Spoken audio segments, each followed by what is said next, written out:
Hello mga ka-business education. Gusto mo bang yumaman pero parang laging bitin ang pera mo? Baka kasi mali ang money habits mo.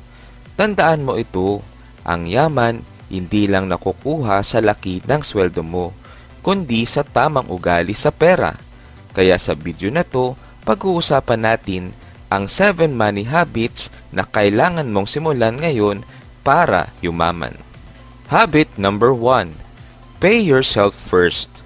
Marami sa atin is sweldo, then gastos, then kung may tira, saka mag-iipon. Mali yun.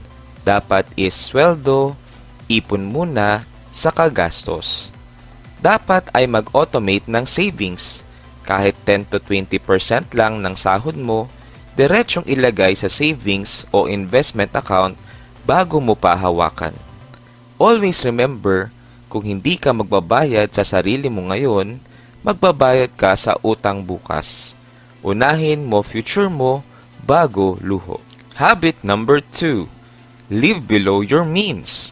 Ang isa sa pinakamalaking dahilan bakit maraming Pilipino laging kapos ay dahil mas malaki ang gastos kaysa kita. Kung gusto mong umasenso, dapat marunong kang magsakripisyo ngayon para sa mas magandang bukas. For example, imbes na Starbucks araw-araw, homemade coffee muna. Imbes na monthly shopping spree, limitahan mo sa needs bago wants. Always remember na mas okay na simple ang lifestyle mo ngayon basta secured ang kinabukasan mo. Habit number 3. Track every peso you spend. Kung hindi mo alam kung saan napupunta pera mo, hindi mo rin makokontrol ang gastos mo. So anong dapat mong gawin? Gumamit ng budgeting apps tulad ng Money Lover, Mint, or Good Budget. O kahit sa notebook lang, isulat lahat ng gastos mo.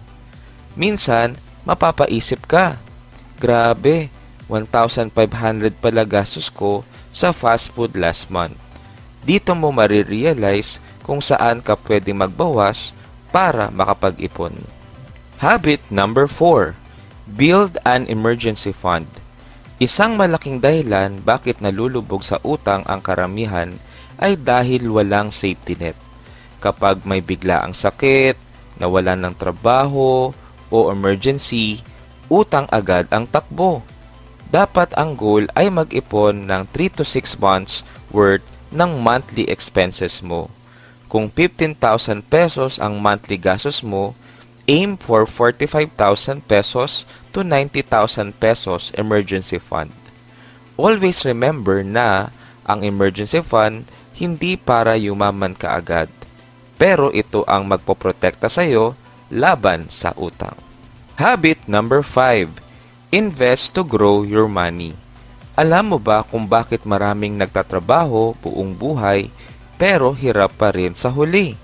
Kasi umaasa lang sa active income. Kung gusto mong umasenso, kailangan mo palaguin ang pera mo. There are beginner-friendly investments like Pag-ibig MP2, mutual funds and UITFs, stock market, specifically the blue chip companies, and side businesses and freelancing. Always remember na ang pera pwedeng magtrabaho para sa iyo, hindi ikaw lang ang nagtatrabaho para sa pera. Habit number 6. Avoid bad debt. May dalawang klase ng utang. First is good debt, kung saan ginagamit para kumita tulad ng puhunan sa negosyo. Ang pangalawa naman ay bad debt, which is ginagamit para bumili ng luho na wala namang return on investment. Kung gagamit ka ng credit card, make sure kaya mong bayaran in full monthly. Kung hindi, interest ang kakain sa kita mo hanggang maubos ang ipon mo.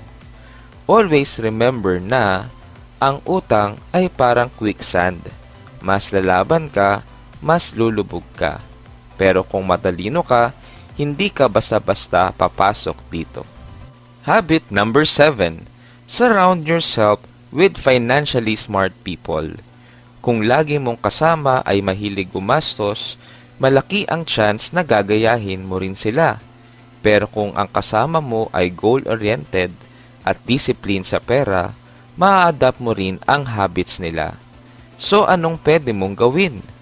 Hanap ka ng accountability buddy, isang kaibigan na pareho kayo ng goals sa pag-iipon, pag-i-invest, at pag-alis sa utang. Always remember na kung gusto mong yumaman, makisama ka sa taong mayaman sa mindset. Meron nga akong ikikwento sa inyo.